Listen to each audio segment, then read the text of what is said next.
예, 오늘은 레위기 13장, 굉장히 길죠? 1절에서 59절까지의 말씀을 조금 짧은 형식으로 좀 묵상해 보려고 합니다. 레위기 13장에서 14장은 이제 피부병에 관한 정결 규례입니다.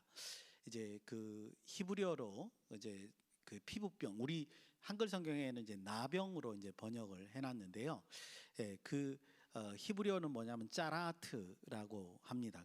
근데 짜라트가 과연 나병이냐? 나병은 이제 현대어로 표현하면 한센시 병이거든요. 이제 피부가 썩어 들어가는 그런 병으로 제가 알고 있는데, 근데 이제 과연 그 한센시 병을 성경에서 지금 얘기하는 것이냐? 우리가 이걸 좀 구별해 볼 필요가 있습니다. 그런데 이제 13장, 14장을 통해서 이제 내용을 살펴보면 이 우리가 아는 나병, 한센시병을 말하는 것은 아니구나. 오히려 이제 표면에 이상 징후가 생긴 것, 그걸 통칭해서 나병을이라고 이렇게 표현하는구나, 이런 걸 이제 알 수 있습니다. 왜 그러냐면 사람의 피부에 나는 것도 이제 이 나병이라고 표현하고요. 의복이나 집의 벽이라 그러면 우리가 생각할 때 곰팡이일 것 같아요. 그래서 이런 것들도 통칭해서 이제 나병이다, 우리 성경은 그렇게 표현하고 있는 것을 볼 수 있습니다. 그 다음에 이제 우리가 한 가지 더 생각해야 될 게 뭐냐면요. 이 13장, 14장을 걸쳐서 이제 이런 병을 진단하게 되고 중간중간에 이제 그 정결 의식이 있는데, 이 모든 13장에서 14장에서 보여주는 이 모든 의식은 그 의료 행위가 아니라는 사실을 여러분들이 아셔야 됩니다. 제사장이 하는 행위는 뭐죠? 정결한가 부정결한가 진단하는 거죠. 치료의 내용이 전혀 없습니다. 치료를 목적으로 하지도 않습니다. 그래서 이제 이런 것을 우리가 구별해서 오늘 본문을 좀 살펴보고 14장 다음 주에도 좀 살펴봐야 되지 않을까, 이렇게 생각합니다. 지금까지 말씀을 정리하면 두 가지죠. 첫 번째, 짜라트라고 하는 단어, 우리 한글 성경에 나병으로 되어 있는 이 단어는 사람의 피부이든 의복이든 집의 벽에 나타난 것이든 간에 표면에 벌어진 이상 징후를 표현하는 말이지, 우리가 생각하는 뭐 이제 나병, 한센시병하고는 상관이 없다, 이 사실을 좀 기억하셨으면 좋겠고요. 둘째는 이 13장 14장에서 언급된 정결 규례는 제2상 제사 제도에 정하다, 합당하다, 부정하다, 합당치 않다, 이렇게 이제 판결하고 진단하는 거라는 거죠. 그래서 이제 부정하면 그 제2 제도에서 이렇게 격리시키는 거, 그거를 우리가 볼 수 있지, 이것이 치료의 목적이나 개선을 위한 것이 아니라는 거죠. 반대로 이렇게 생각하시면 부정을 제거하는 것이다, 이렇게 여러분들이 이해하셨으면 좋겠다. 이 두 가지 기준을 가지고 13장 14장을 보셨으면 좋겠습니다. 이제 13장 14장에 많은 내용들이 있는데, 사실은 우리가 현대에 와서 이 내용들 가지고 진단하기는 어려워요. 그렇죠? 그리고 아까도 말씀드렸지만 이건 제의적 목적이기 때문에 13장 14장에 있는 모든 내용을 우리가 살펴볼 필요는 없을 것 같습니다. 그래서 이제 오히려 13장의 앞부분하고 뒷부분, 중간에 진단하는 내용 빼고요, 앞부분과 뒷부분의 내용을 좀 보면서 이 내용이 무엇을 다루고 있는지, 그리고 우리가 그 내용을 통해서 무엇을 묵상해야 되는지, 그런 거 위주로 한번 이제 묵상을 해보려고 합니다. 잠깐 전체적인 내용을 한번 소개해 드리면 간단하게요, 13장 2절에서 46절까지는 사람의 몸에 이제 그 피부병 같이 이상 징후가 나타나는 것에 대해서 이제 설명을 해놓고 있고요. 47절에서 59절에는 의복 등 생활 소품들의 이제 이상 징후가 나타날 때 또 설명이 돼 있고, 이걸 합쳐서 14장 1절에서 32절에 정결 의식이 등장하고 있습니다. 그 다음에 이제 다음 주에 할 14장 33절에서 48절에 보면 집의 벽에 이상 징후가, 표면에 이제 곰팡이 같이 이상 징후가 나타난 걸 또 설명하고 있고요. 그랬을 때 이제 그 모든 부정을 제거하고 난 다음에 49절 53절에서 정결 의식을 어떤 방식으로 가져야 되느냐, 그래서 이제 다시 제2적으로 이스라엘 진영 안에서 정결하게 되는 것은 무엇이냐, 이런 것들을 이제 설명해 놓은 것을 우리가 볼 수 있습니다. 오늘은 이제 초점을 정결 의식이 14장에 등장하기 때문에 이상증후군, 즉 특히 사람의 몸에 나타난 것. 여러분들 그 의복 같은 소품들은 이제 대부분 잘라내거나 제거하면 되죠. 근데 이제 사람의 피부에 나타난 것은 제거할 수가 없잖아요. 그래서 이제 우리는 오늘 그 사람의 피부에 나타난 이상증후에 대해서 중심으로 한번 살펴보려고 합니다. 그리고 이제 제가 생각할 때 이제 이것을 묵상을 할 때 아무래도 히브리서 11장하고 연결해서 묵상하는 게 좋지 않겠나 해서 맨 마지막에 묵상할 때는 히브리서 11장을 가지고 한번 같이 묵상해 보도록 하겠습니다. 자, 2절부터 보시겠습니다. 전에도 늘 말씀드렸지만 이제 구약 성경은요, 제일 앞에가 굉장히 중요하죠. 2절 제가 읽을 테니까 한번 눈으로 따라오시기 바랍니다. 2절입니다.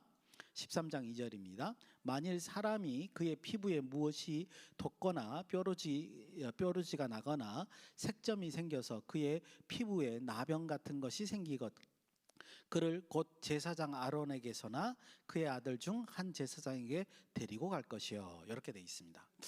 그러니까 뭐 피부에 이상 증상이 생기면 어떻게 한다는 거예요? 제사장한테 보여야 된다, 이렇게 지금 설명하고 있는 거죠. 우리 이런 거는 보면 뭐 진단 정도, 그죠? 그렇게 생각하면 될 것 같습니다. 근데 뭔가 이상하죠? 현대의 개념으로 보면 뭔가 이상해요. 뭐가 이상합니까?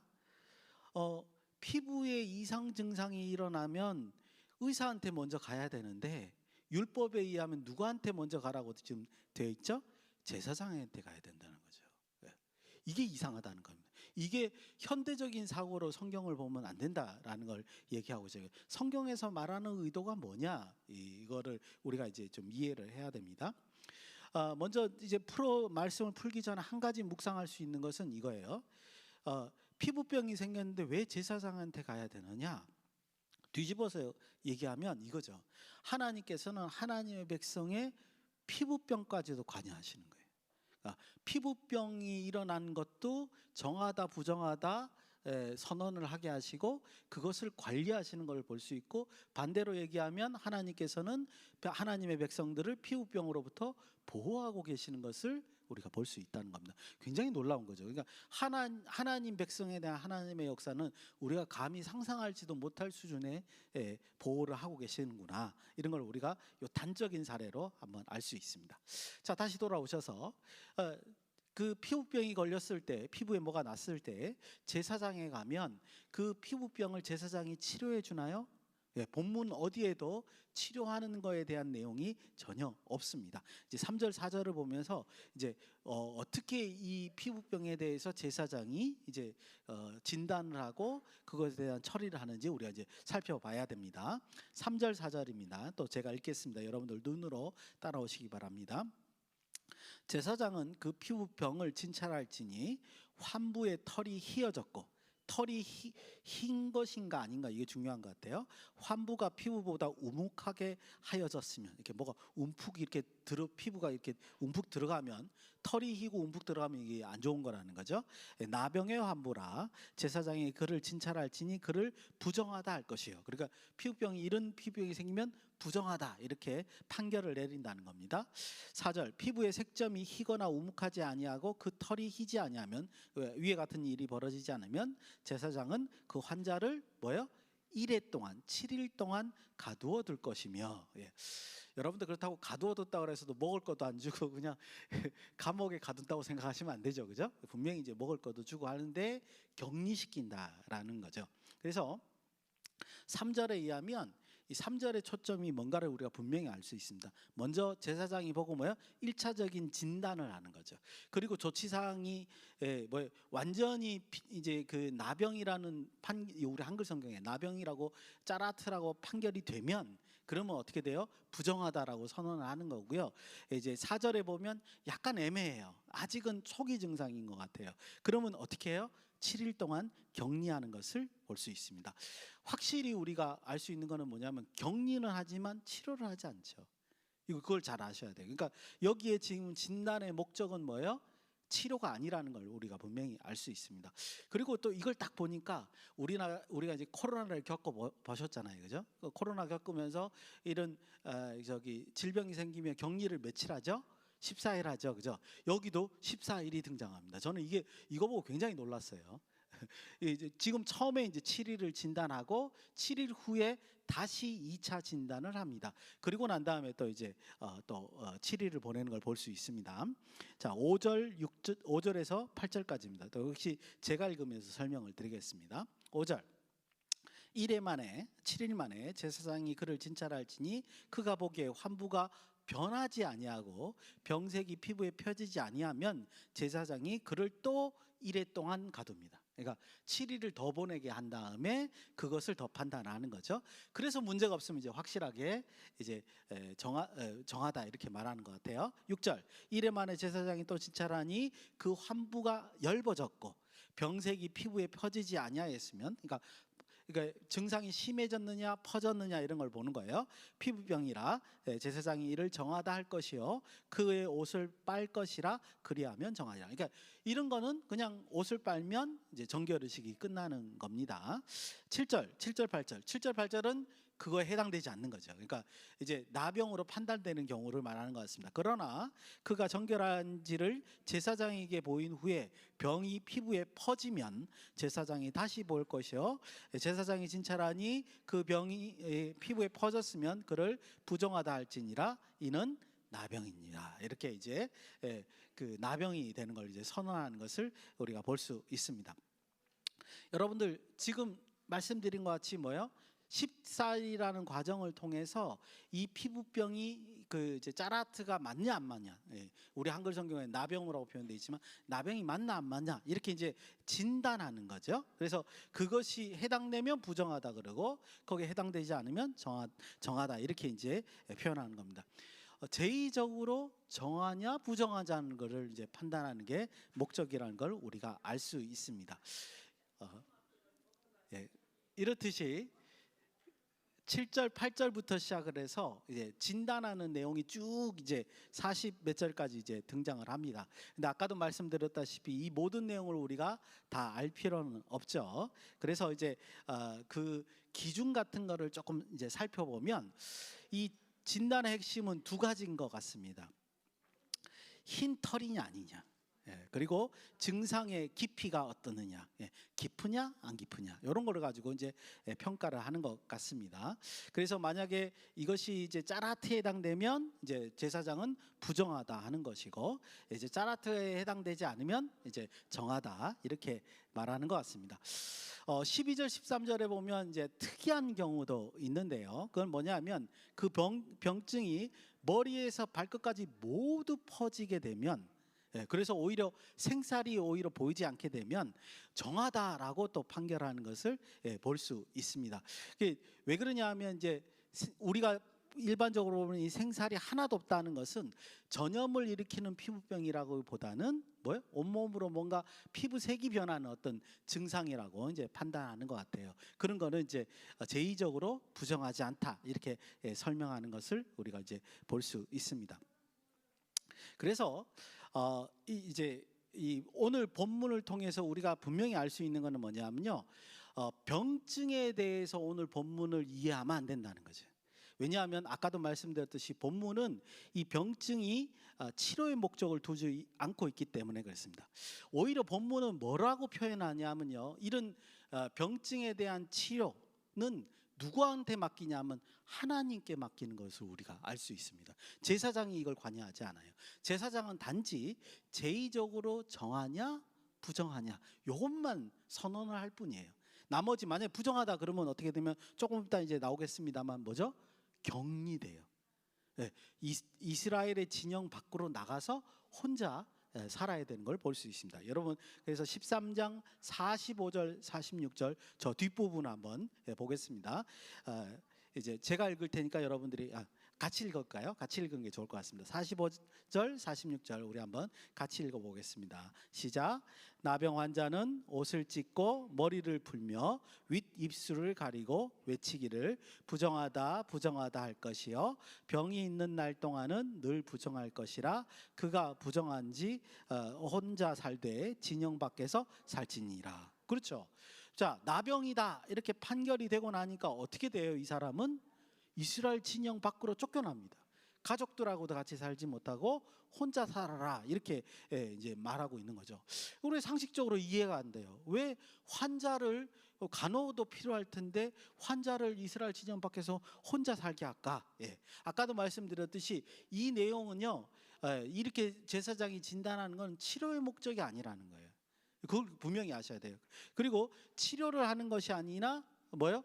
오히려 이스라엘 진영의 정결을 유지하기 위해서 그 부정한 자들을 격리하는 게 목적이라는 걸 우리가 알 수 있죠. 그러면 우리가 이제 자연적으로 물을 수 있습니다.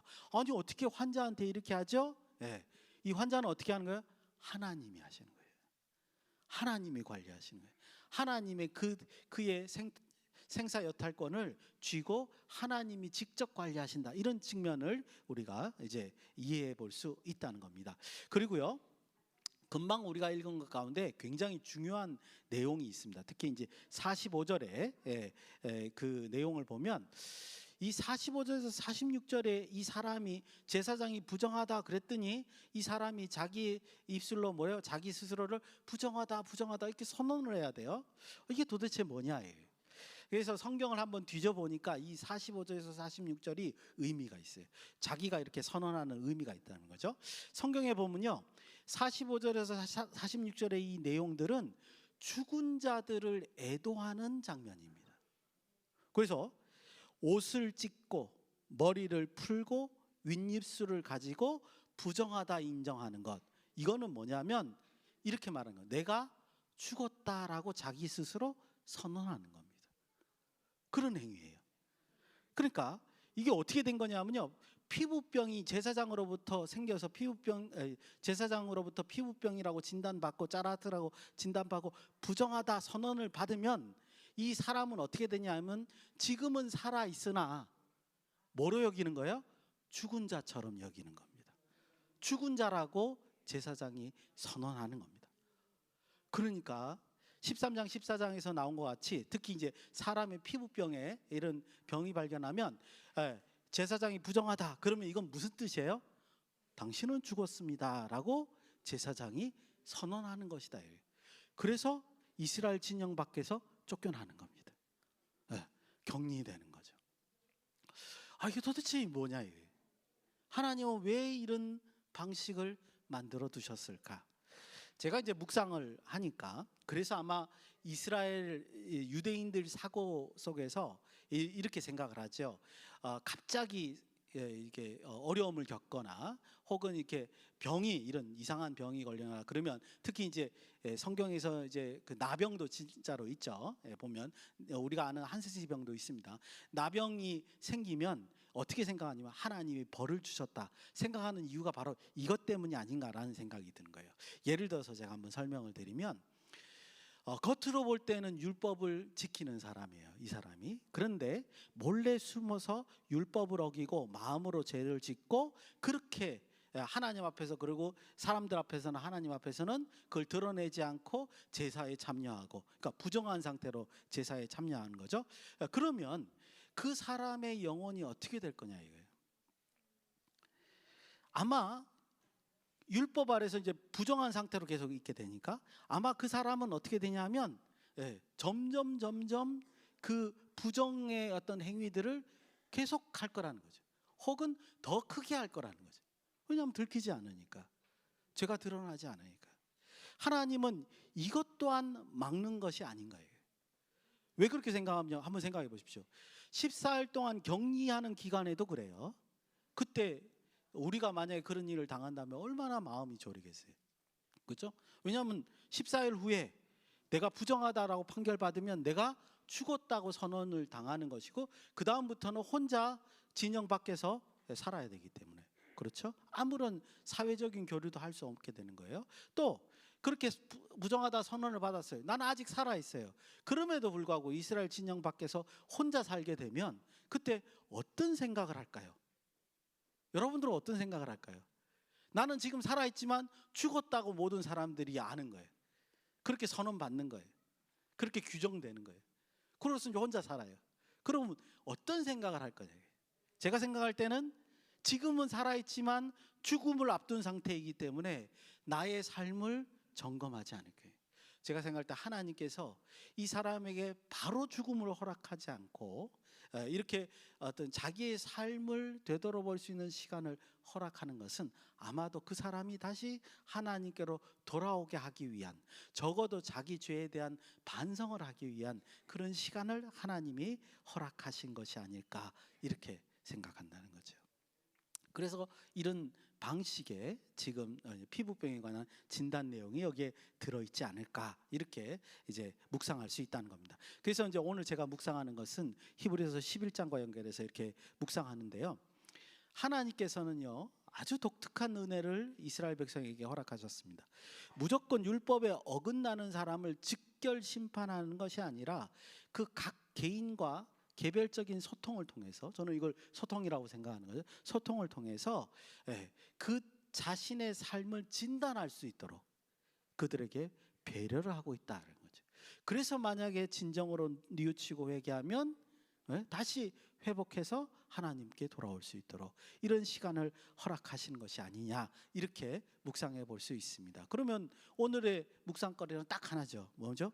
우리도 이런 선언을 받기 전에 우리의 삶을 진단해야 된다, 이렇게 우리가 묵상할 수 있습니다.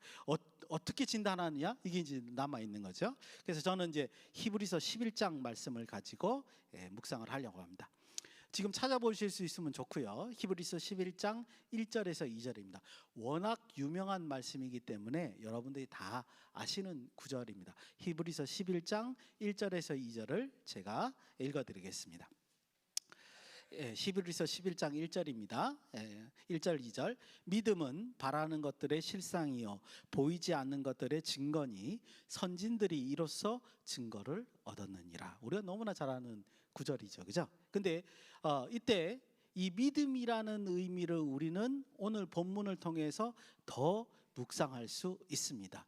믿음의 선진들은 하나님을 직접 보지도 못했는데 어떻게 자신의 문제를 해결하면서 살 수 있었을까? 자신의 죄를 제어하고 자신의 삶을 진단하면서 살 수 있었을까? 바로 이 1절, 2절이 우리에게 잘 보여주고 있죠. 믿음으로써, 하나님의 말씀을 믿음으로써 하나님이 살아계시고 역사하신다는 것을 자기 삶 속에서 확인할 수 있었다는 거죠. 여러분들, 그러니까 우리가 우리 삶 속에서 하나님의 기적을 발견하지 못하면 우리 삶을 한번 생각해 볼 필요가 있어요. 내가 내 마음대로 사는구나, 이런 거. 하나님 뜻대로 살지 않는구나. 하나님 뜻대로 살면 그 기적들이 드러나게 돼 있는데 그게 보이지 않으면 우리 한번 생각해 볼 필요가 있다. 선진들은 그러면서 살았다는 거죠. 선진들은 그 삶의 증거들을 보면서 자신의 죄를 제어하면서 살아왔다, 이렇게 우리가 볼 수 있습니다.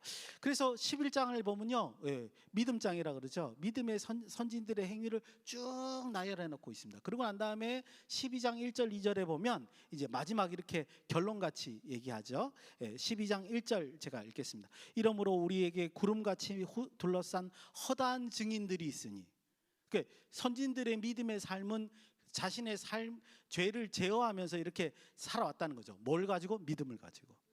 그리고 믿음으로 보니까 삶 속에서 하나님의 역사의 증거가 드러났다는 거죠.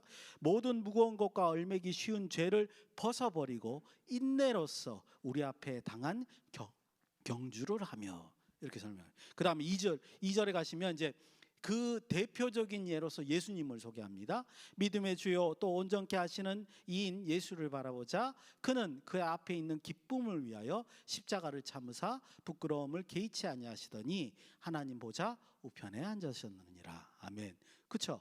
예수님의 행위, 이 땅에서의 행위도 마찬가지라는 거예요. 믿음의 선진들에 대한 대표적인 성격으로 예수님은 십자가의 고난을 참으셨어요. 그래서 죽기까지 그 말씀을 순종하십니다.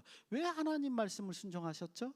예, 그 하나님께서 말씀하신 것을 이룰 줄 아시기 때문에, 예, 예, 예수님이 십자가에 달리셔야지만 우리의 죄가 사해진다는 걸 알고 또 믿었기 때문에, 하나님의 그 명령을 믿었기 때문에 죽기까지 순종하시고 결국은 부활하셔서 하나님 우편에 앉으셨다, 이렇게 이제 설명하는 것을 우리가 볼 수 있습니다.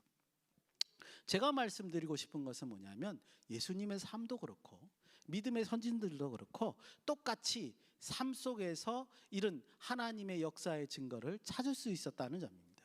예. 우리도 마찬가지라는 거죠. 오늘 우리 그 짜라트라는 피부병에 관한 그런 얘기를 들으면서 하나님께서 우리의 삶을 점검하라고 이렇게 간접적으로 말씀하시는 것처럼, 우리도 마찬가지로 우리의 삶 속에서 하나님의 역사를 발견하고, 그리고 우리의 삶이 죄와 얼만큼 떨어져서 사는가 스스로 점검하는 그런 삶이 되기를, 특히 부활절 주일에 이런 말씀을 묵상하시면서 또 한 주간 지내시기를 예수님의 이름으로 축원드립니다. 기도하겠습니다.